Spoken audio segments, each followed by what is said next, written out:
Hello friends, welcome to my channel Prabhat स्टेड्डा by Prabhat Kumar. दोस्तों, आज का हमारा टॉपिक है पेट। जो मतलब प्रारंभिक अर्हता परीक्षा जो होती है पेट की, इसमें महत्वपूर्ण प्रश्नों की श्रृंखला लेकर हम आपके लिए आए हैं। जो आने वाले एग्ज़ाम, जो पेट का एग्ज़ाम होने वाला है, उसमें महत्वपूर्ण भूमिका निभाएंगे। यहाँ से कम आपको क्वेश्चन देखने को मिलेंगे। तो आइए क्लास को पूरी देखिएगा, लास्ट तक देखिएगा। और दोस्तों, अगर अभी तक आपने अपने दोस्तों को शेयर नहीं किया है तो शेयर करिएगा। और अगर आप मेरे चैनल पर पहली बार आए हैं तो चैनल को सब्सक्राइब करना बिल्कुल मत भूलिएगा। तो आइए चलते हैं दोस्तों, क्लास को स्टार्ट करते हैं। देखिए, क्वेश्चन फर्स्ट है, कलर को चेंज कर लेता हूँ थोड़ा सा। जी देखिए, प्राचीन काल में कलिंग का महान भाषक निम्नलिखित में से कौन था? तो option A Ajatashatru, option B Bindusara, option C Kharavela, option D Mayurasharman. तो दोस्तों, एक बार क्वेश्चन को फिर से रिपीट करते हैं। कह रहे कि प्राचीन काल में कलिंग का महान भाषक निम्नलिखित में से कौन था? तो option A Ajatashatru, option B Bindusara, option C Kharavela, option D Mayurasharman. तो देखिए दोस्तों, तो इसका आंसर जो हो जाएगा वो आंसर हमारा जाएगा ऑप्शन सी की ओर जाएगा, यानी कि खारवेल। खारवेल जो इसका राइट आंसर हो जाएगा। अब आइए थोड़ा सा जानकारी लेते थे, खारवेल है क्या। ठीक है, तो देखिए, कलिंग के चेंदी राजवंश, कौन से राजवंश? चेंदी राजवंश का संस्थापक जो था, मतलब संस्थापक जो था वो कौन था? महामेघवाहन।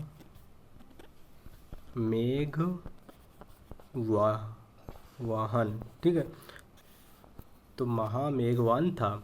इस वंश का सर्वाधिक शक्तिशाली राजा खारवेल था। अब देखिए, कलिंग का भाषक में मतलब सबसे शक्तिशाली राजा कौन था इसका, कलिंग का? तो हमारा खारवेल सबसे शक्तिशाली राजा था। हाथी गुफा अभिलेख से खारवेल के बचपन, शिक्षा, राज्याभिषेक तथा राजा बनने के बाद से 13 वर्षों तक शासनकाल की घटनाओं का पता चलता है। खारवेल जैन धर्म का अनुयायी था। अब आपसे क्वेश्चन पूछेगा, खारवेल किस धर्म का अनुयायी था? तो आपका आंसर हो जाएगा जैन धर्म का। क्या हो जाएगा? जैन धर्म। खारवेल जैन धर्म का अनुयायी था। अपने राज्याभिषेक के 13वें वर्ष में राजा खारवेल के भुवनेश्वर के पास उदयगिरी तथा खंडगिरी पहाड़ियों में जैन भिक्षुओं के लिए गुहा विचारों का निर्माण करवाया था। अब आपसे पूछे किन, एक बार इसको हटाते हैं। देखिए, कह रहा कि किन भिक्षुओं के लिए गुहा का निर्माण करवाया था? तो आपका आंसर हो जाएगा उदयगिरी तथा खंडगिरी पहाड़ियों पर। ठीक है, तो इसका आंसर अपना हो जाएगा ऑप्शन सी, यानी कि खारवेल। अब आइए चलते हैं अगले क्वेश्चन को, चलते हैं क्वेश्चन नंबर 2। ये रहा आपके सामने स्क्रीन पे। कह रहा है, हड़प्पा सभ्यता के उपकरण व हथियार मुख्यतः किसके बने थे? हड़प्पा सभ्यता के उपकरण व हथियार मुख्यतः किसके बने थे? तो ऑप्शन ए केवल पत्थर, ऑप्शन बी पत्थर व तांबा, ऑप्शन सी तांबा, कांस्य व लौह, ऑप्शन डी तांबा, कांस्य व टीन। देखिए, जो हड़प्पा सभ्यता के उपकरण व हथियार मुख्यतः बने थे वो हमारे ऑप्शन डी इसका राइट आंसर हो जाएगा। यानी कि हड़प्पा सभ्यता के जो उपकरण बने थे वो हमारे तांबा, कांस्य व टीन के बने थे। ठीक है, तो इसका ये राइट आंसर हो जाएगा। उपकरण, अब उपकरण में क्या क्या था? जैसे उपकरण की बात करते हैं तो इसके आपको हम बता देते हैं। जैसे भाला, ठीक है, कटार, कटार, तलवार,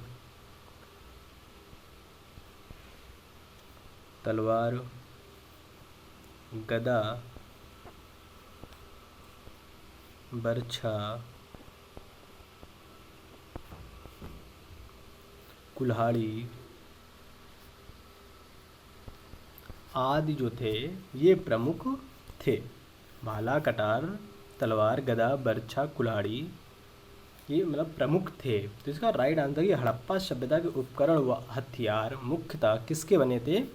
तो तांबा, कांस्य व टीन, ये 3 उपकरणों इनको मतलब मिला दिया जाए तो इससे हमारे ये उपकरण बनके तैयार हुए थे, तांबा, कांस्य व टीन से। और ये चलते हैं अगले क्वेश्चन को, चलते हैं क्वेश्चन नंबर 3। ये रहा आपके सामने स्क्रीन पे।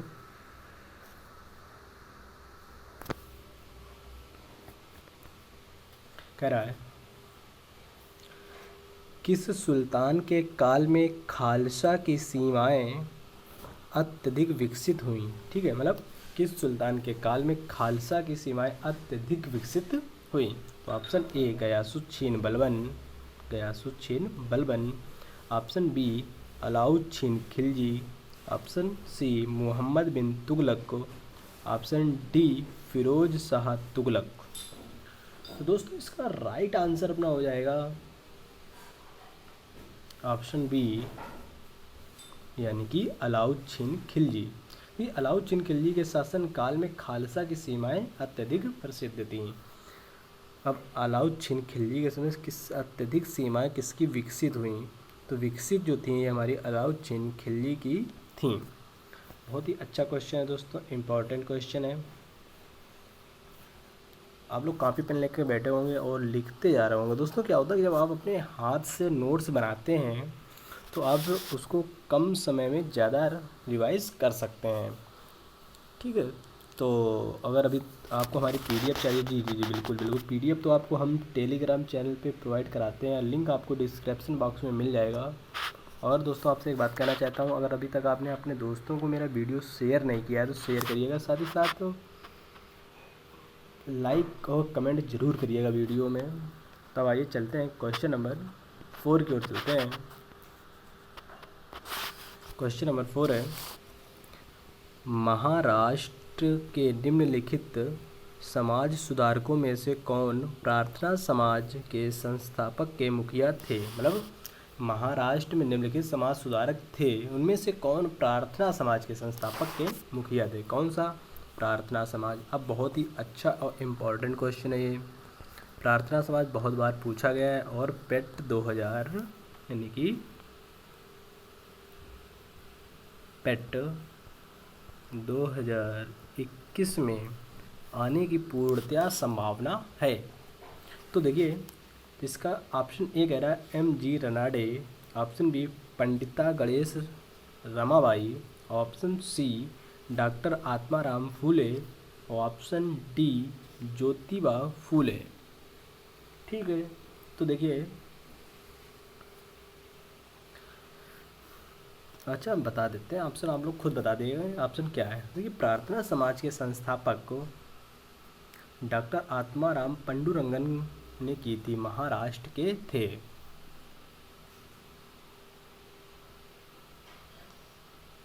ठीक है, तो डॉक्टर यानी कि इसका ऑप्शन सी हमारा हो जाएगा, डॉक्टर आत्माराम फूले ने की थी। ये हमारे कहाँ के रहने वाले थे? तो ये हमारे महाराष्ट्र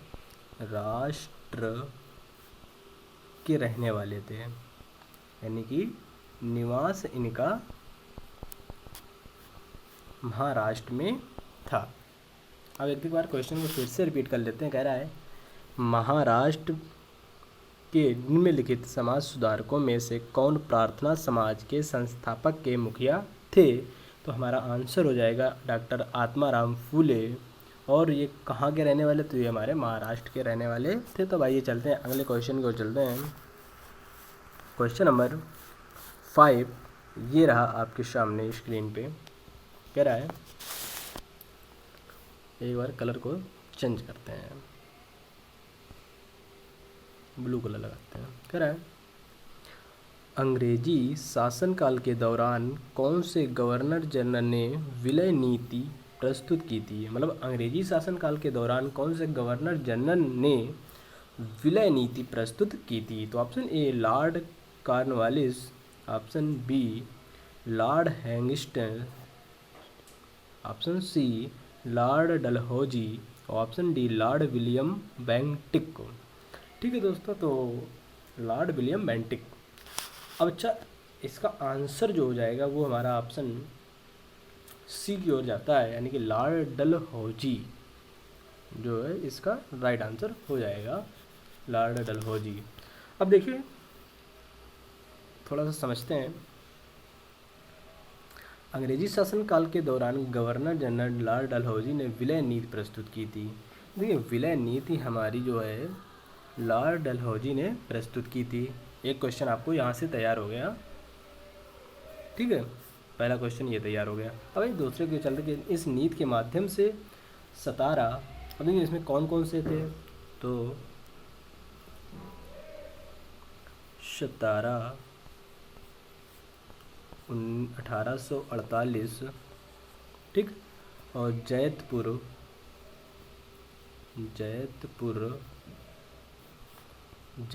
1849, संबलपुर 1849, झांसी, अब आ जाएगा झांसी जो है ये 1849, ठीक है, तो झांसी 1849। राज्यों को अंग्रेजी राज में मिलाया गया था। 17 1848 में, जैतपुर 1849 में, संबलपुर 1849 में और झांसी 1853 में अंग्रेजी राज्यों में मिलाया गया था। अब एक बार क्वेश्चन को फिर से रिपीट कर लेते हैं। कह रहा है अंग्रेजी शासनकाल के दौरान कौन से गवर्नर जनरल ने विलय नीति प्रस्तुत की थी? तो हमारा लॉर्ड डलहौजी इसका राइट आंसर हो जाएगा। अब आइए चलते हैं अगले क्वेश्चन को, चलते हैं क्वेश्चन नंबर, अगला क्वेश्चन को चलते हैं। क्वेश्चन नंबर ये रहा 6 आपके सामने कह रहा है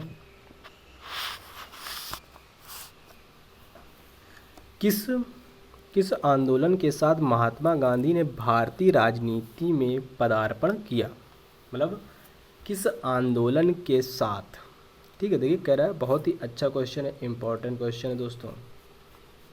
कैसा है? इम्पॉर्टेंट क्वेश्चन है। कह रहा है किस आंदोलन के साथ महात्मा गांधी ने भारतीय राज्य में पदार्पण किया? तो ऑप्शन ए सूरत यात्रा, option B Champaran, option C असहयोग आंदोलन और ऑप्शन डी दांडी यात्रा। तो देखिए दोस्तों क्या है कि इसका आंसर बी हो जाएगा, चंपारण। चंपारण आंदोलन के साथ गांधी जी ने भारतीय राजनीति में पदार्पण किया। चंपारण आंदोलन के साथ गांधी जी ने भारतीय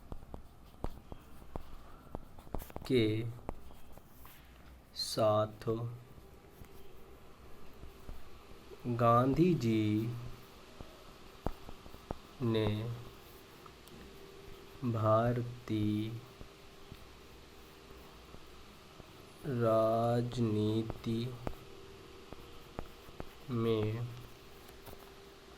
पदार्पण किया। अच्छा दोस्तों आप लोग ये बताइएगा, ये तो हो गया कि चंपारण आंदोलन के साथ महात्मा गांधी ने राजनीति में प्रवेश तो किया, बट ये राजनीति, ठीक है, चंपारण आंदोलन हुआ कब था? ठीक है, तो आप लोगों को कमेंट में आंसर बताना है कि चंपारण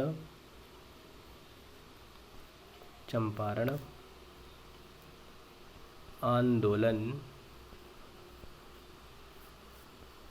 कब हुआ था। ये आप लोग कमेंट करके हमें बताइएगा दोस्तों। अब आइए चलते हैं क्वेश्चन नंबर 7 की ओर चलते हैं। कह रहा है किसने घोषित किया कि स्वराज्य मेरा जन्मसिद्ध अधिकार है और मैं इसे लेकर रहूँगा? ये बहुत ही अच्छा क्वेश्चन है, ये तो मोस्टली बहुत ही इजी क्वेश्चन है, आप लोगों को पता भी होगा। ठीक है, कह रहा किसने घोषित किया कि स्वराज्य मेरा जन्मसिद्ध अधिकार है, मैं इसे लेकर रहूँगा? तो option A Gopal Krishna Gokhale, option B Bal Gangadhar Tilak, option C Lala Lajpat Rai, option D K T. Telang. तो दोस्तों इसका हमारा आंसर बता देता हूँ, आप लोगों को पता ही है और बहुत ही इजी क्वेश्चन है ये, बाल गंगाधर तिलक। बाल गंगाधर तिलक ने कहा था कि स्वराज्य मेरा जन्म सिद्ध अधिकार है, मैं इसे लेकर रहूँगा। ये बाल गंगाधर तिलक का नारा था। अब आइए चलते हैं अगले क्वेश्चन को, चलते हैं क्वेश्चन नंबर, ये रहा 8 आपके सामने स्क्रीन पे। कह रहा है निम्नलिखित में से किसने गदर आंदोलन में महत्वपूर्ण भूमिका निभाई थी? अब देखिए कह रहा है गदर आंदोलन,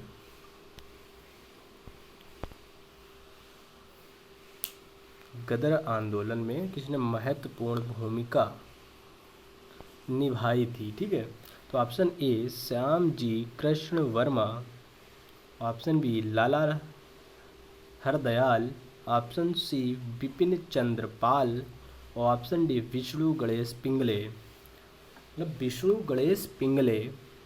ठीक है, एक बार फिर से रिपीट करते हैं, फिर आंसर को आप एनालाइज करते हैं। देखिए कह रहा है निम्नलिखित में से किसने गदर आंदोलन में महत्वपूर्ण भूमिका निभाई थी? तो option A Shyam ji Krishna Varma, option B Lala Hardayal, option C Bipin Chandra Pal और ऑप्शन डी विष्णु गणेश पिंगले। तो दोस्तों इसका राइट आंसर हो जाएगा अपना ऑप्शन बी लाला हृदय दयाल। अब देखिए लाला हृदय दयाल एक क्रांतिकारी और विद्वान थे। आपसे पूछ सकता है कि लाला हृदय दयाल कैसे थे, तो मतलब आपका आंसर उसमें दे देगा कि क्रांतिकारी थे, विद्वान थे, दोनों थे या कोई नहीं था। तो आपका आंसर दोस्तों जाएगा कि ये दोनों ही थे, मतलब क्रांतिकारी भी थे और विद्वान भी थे। इन्होंने अपना जीवन भारतीय स्वतंत्रता के लिए समर्पित कर दिया था। मतलब लाला लाजपत जो हमारे लाला हृदय दयाल थे, इन्होंने अपना जीवन स्वतंत्रता के लिए समर्पित कर दिया था। वह गदर पार्टी के महासचिव थे। अब देखिए यहाँ से क्वेश्चन निकल गया, ये गदर पार्टी के महासचिव थे।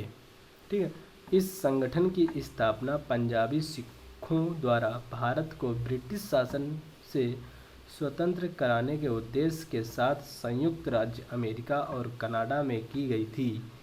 गदर आंदोलन को लाला हृदय दयाल के दिमाग की उपज माना जाता था। ये तो हो गया। ठीक है, मतलब दिमाग की उपज माना जाता था लाला हृदय दयाल को गदर आंदोलन पार्टी में। अब आइए चलते हैं अगले क्वेश्चन की ओर।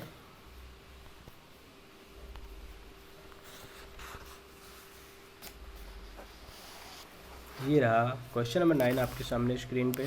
कह रहा है निम्न में से किसने तीनों गोलमेज सम्मेलनों में भाग लिया था? अब ये बहुत ही अच्छा क्वेश्चन है दोस्तों, इम्पॉर्टेंट क्वेश्चन है। परीक्षा ऐसे ही क्वेश्चनों को पेट में पूछा जाना है। बच्चे सोचते हैं ये तो हमको आता है, लेकिन इसको पढ़ते नहीं है ना, तभी तो परीक्षा में गलत कर देते हैं। तो दोस्तों आप लोगों को कुछ भी छोड़ना नहीं है, सब कुछ पढ़ना है। और आपके लिए मैं क्वेश्चन को छाट के लाया हूँ जो बहुत ही इम्पॉर्टेंट हैं। तो ये कह रहा है कि निम्नलिखित में से किसने तीनों गोलमेज सम्मेलनों में भाग लिया था? तो option A B.R. Ambedkar, option B M.M. Malviya, option C Vallabh Bhai Patel, option C Mahatma Gandhi या गांधी जी। ठीक है, तो दोस्तों देखिए क्या है कि इसका आंसर हमारा हो जाएगा option A B.R. Ambedkar. Ambedkar जो थे तीनों गोलमेज सम्मेलनों में भाग लिया था। अब देखिए कि 3 गोलमेज सम्मेलन में प्रथम जो थी मेरी, मतलब प्रथम गोलमेज सम्मेलन जो था, अम्बेडकर ने दलित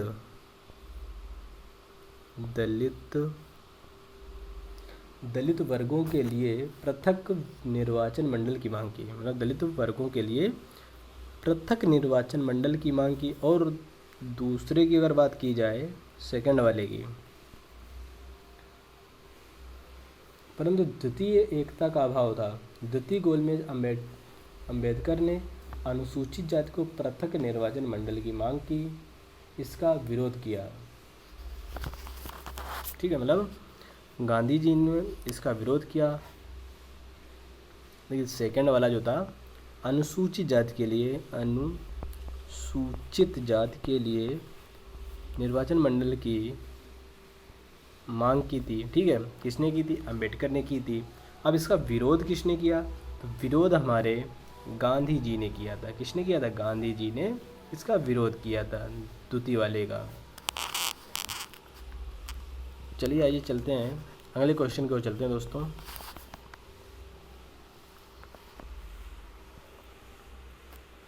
अगला क्वेश्चन ये रहा, आपके सामने स्क्रीन पर कह रहा है 1930 में खालिस्तान की गिरफ्तारी के कारण पेशावर की सड़कों पर प्रदर्शन हुए। मतलब 1930 में किसकी गिरफ्तारी के कारण पेशावर की सड़कों पर प्रदर्शन हुए? तो option A Abdul Ghaffar Khan, option B Abdul Kalam Azad, option C Zakir Hussain, option D Muzaffar Ahmad. तो देखिए दोस्तों, इसका आंसर हमारा हो जाएगा ऑप्शन ए अब्दुल गफ्फार खान। अब देखिए क्या है, इसमें डेट कौन सी आएगी? जो 1930 है, यहाँ तो हमारा आ जाएगा अब्दुल गफ्फार खान 1900। अब देखिए किस डेट, अगर आपसे डेट पूछ देता है तो आप डेट लिखेंगे 23 अप्रैल 1930। ठीक है, 1930 को महात्मा गांधी के शिष्य अब्दुल गफ्फार खान को गिरफ्तार कर लिया गया। अब ये शिष्य किसके थे? इसके मतलब अब्दुल गफ्फार खान के गुरु कौन थे? तो गुरु हमारे महात्मा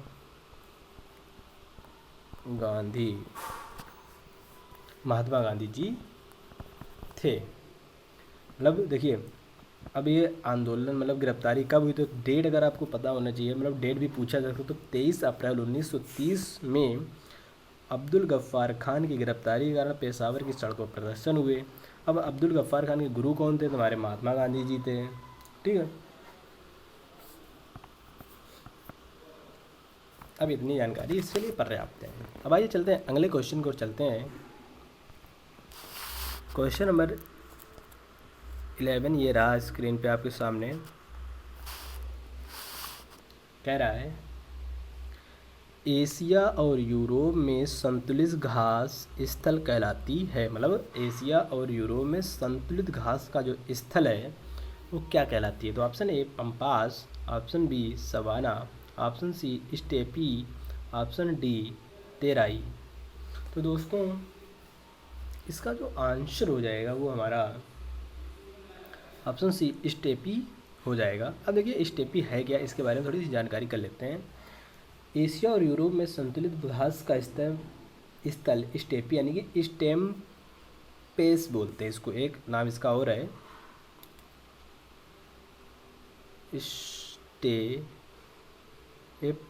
स्टेपेस। ठीक है, स्टेपेस इसका एक और नाम हो जाएगा, स्टेपी बोलो या फिर स्टेपेस बोल सकते हो आप इसको। और कहलाती है, इस घास की ऊंचाई जो होती है, ठीक है, मतलब इस घास की जो ये हाइट होती है ना, ये हाइट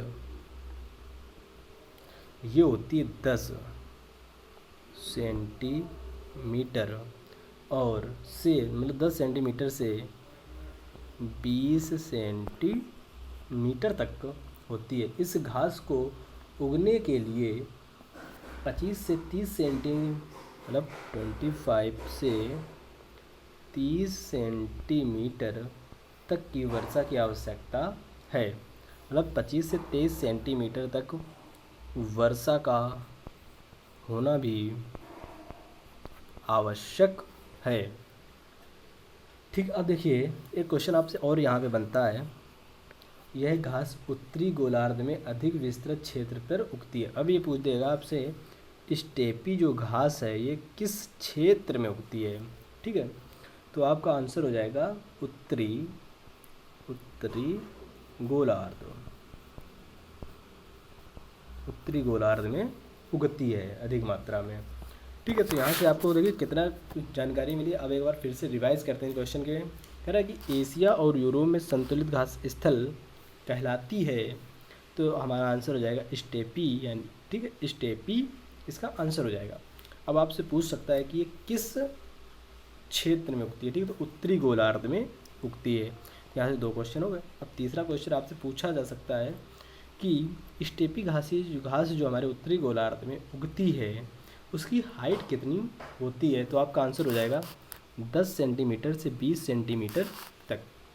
अगर आपसे पूछा जाए चौथा क्वेश्चन कि इसमें वर्षा का होना कितना होना चाहिए, मतलब ठीक वर्षा कितनी होनी चाहिए, तो आंसर आपका होगा 25 से 30 सेंटीमीटर वर्षा होना चाहिए। इससे कम होगी तो ये घास ग्रो नहीं होगी। ठीक है, तो अब आइए चलते हैं अगले क्वेश्चन की ओर चलते हैं। क्वेश्चन नंबर 12 ये रहा आपके सामने स्क्रीन पे। कह रहा है बादल किस मंडल में अवतरित होता है। ठीक है, बादल किस मंडल में अवतरित होता है, तो ऑप्शन ए आयन मंडल, ऑप्शन बी क्षोभ मंडल, और ऑप्शन सी समताप मंडल, और ऑप्शन डी ओजोन मंडल।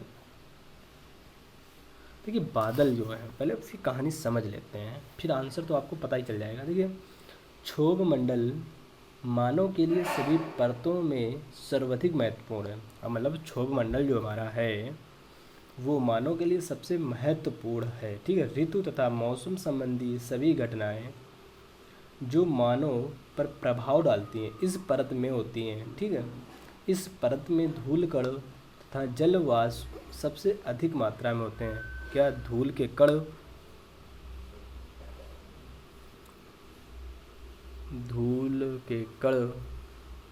जल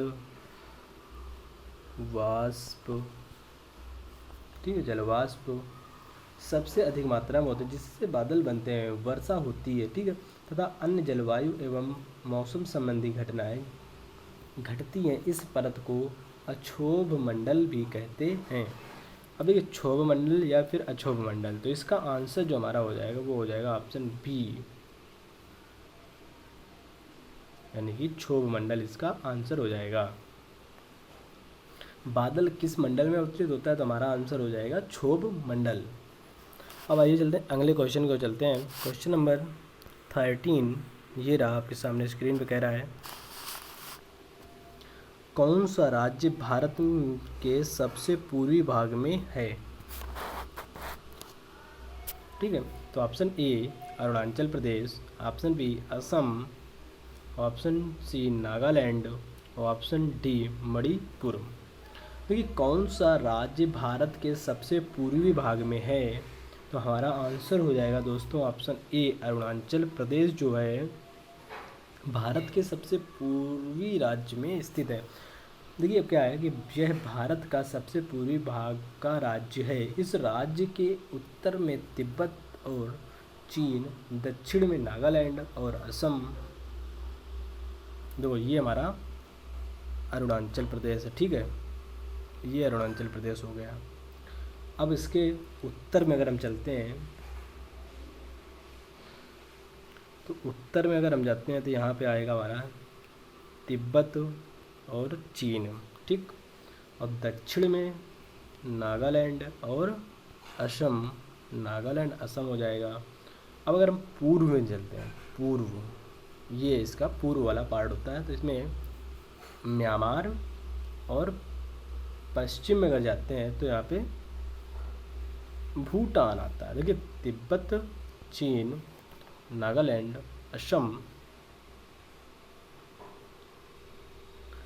भूटान, म्यांमार, ये हमारे अरुणाचल प्रदेश के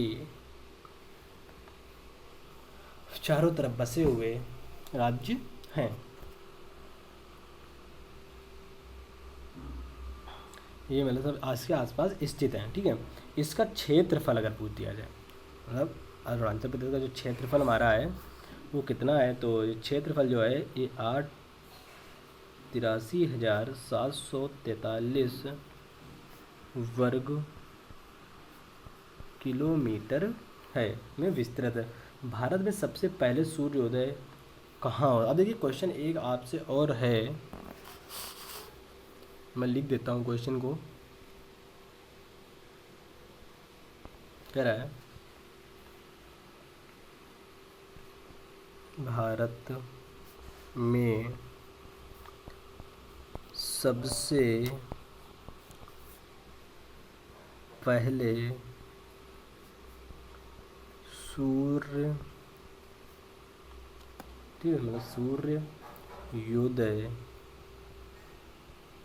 सूर्योदय कहाँ होता है? कहाँ होता है? ठीक, ये क्वेश्चन है कि भारत में सबसे पहले सूर्योदय कहाँ होता है। तो दोस्तों इसका आंसर आप लोग हमें कमेंट करके ज़रूर बताइएगा और मैं आपको अगली वीडियो में इसका आंसर बता दूंगा। तो दोस्तों ज़्यादा से ज़्यादा कमेंट करके आंसर को ज़रूर बताइएगा दोस्तों। अब आइए चलते हैं, तो इसका आंसर हमारा हो जाएगा ऑप्शन ए यानी कि अरुणाचल प्रदेश। ठीक है, अब आइए चलते हैं अगले क्वेश्चन की ओर चलते हैं। क्वेश्चन नंबर 14 ये रहा स्क्रीन पे आपके सामने। कह रहा है कि निम्नलिखित में से कौन सा देश नाथुला दर्रा के पार है? ठीक है, तो option A Myanmar, option B Thailand, option C Nepal और ऑप्शन डी चीन। तो देखिए क्या है, नाथुला दर्रा से दूसरी तरफ जो नाथुला दर्रा है इसकी दूसरी तरफ, नाथुला दर्रा की दूसरी तरफ चीन है। ठीक है, नाथुला दर्रा जो हमारा है उसके दूसरी तरफ चीन, और नाथुला दर्रा सिक्किम राज्य के डोगेक्या श्रेणी में स्थित है। दार्जिलिंग तथा चुम्बी घाटी होकर तिब्बत सीमा के मार्ग से इसे दर्रे में जोड़ती है। तो देखिए निम्नलिखित में से कौन सा देश नाथुला दर्रा के पार है? तो option A Myanmar, option B Thailand, option C Nepal और ऑप्शन डी चीन। ये है चीन। तो दोस्तों इसका राइट आंसर हमारा हो जाएगा ऑप्शन डी यानी कि चीन। निम्नलिखित में से कौन नाथुला दर्रा के पार है? तो नाथुला दर्रा के पार हमारा चीन है। ये आप लोगों को याद कर लीजिएगा, पॉइंट एक इम्पॉर्टेंट क्वेश्चन है नाथुला दर्रा। ठीक है, नाथुला दर्रा तो इसके पास हमारा चीन आता है। अब आइए चलते अगले क्वेश्चन को चलते हैं, और ये हमारा आज का लास्ट क्वेश्चन है दोस्तों। कह रहा है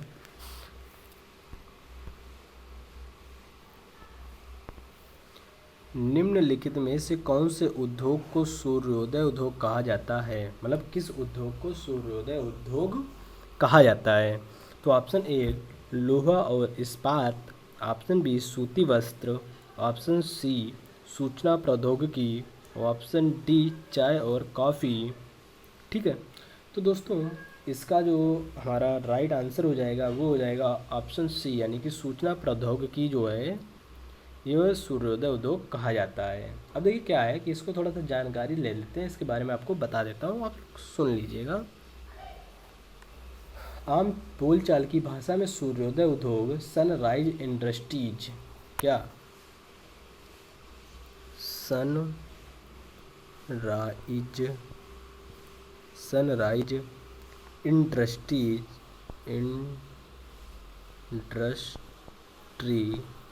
सनराइज सनराइज इंडस्ट्री शब्द का प्रयोग किसी एक ऐसे क्षेत्र या व्यवसाय के लिए किया जाता है जो अपनी प्रारंभिक व्यवस्था में है लेकिन तेज़ी से विकास कर रहा है। मतलब प्रारंभिक अवस्था में तो है लेकिन तेज़ी से डेवलपमेंट हो रहा हो, उसका तेज़ी से डेवलपमेंट हो रहा हो।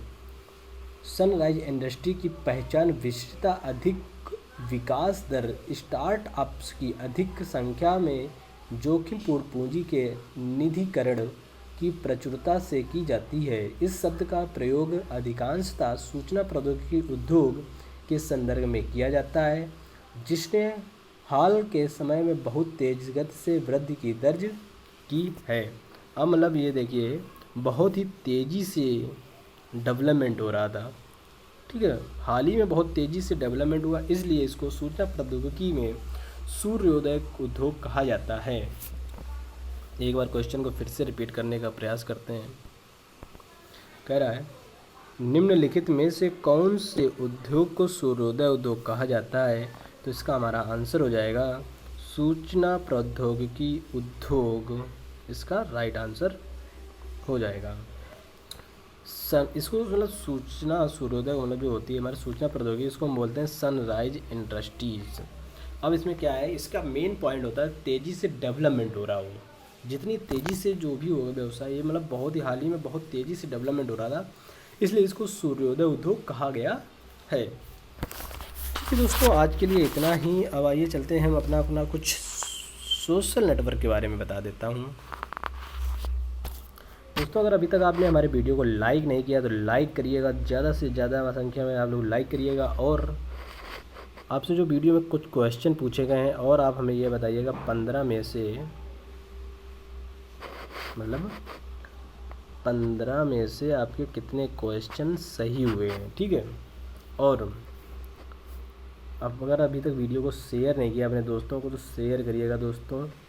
और वीडियो को अगर आप हमारे चैनल पर पहली बार आए हैं तो सब्सक्राइब करिएगा, साथ ही साथ बेल आइकन को प्रेस करना बिल्कुल मत भूलिएगा, जिससे कि आने वाला हर एक नोटिफिकेशन आप तक जल्द से जल्द पहुंचे। ठीक है दोस्तों, तो पीडीएफ के लिए आप हमारे डिस्क्रिप्शन बॉक्स में देखिएगा वीडियो के, आपको लिंक वहां पे मिल जाएगा। और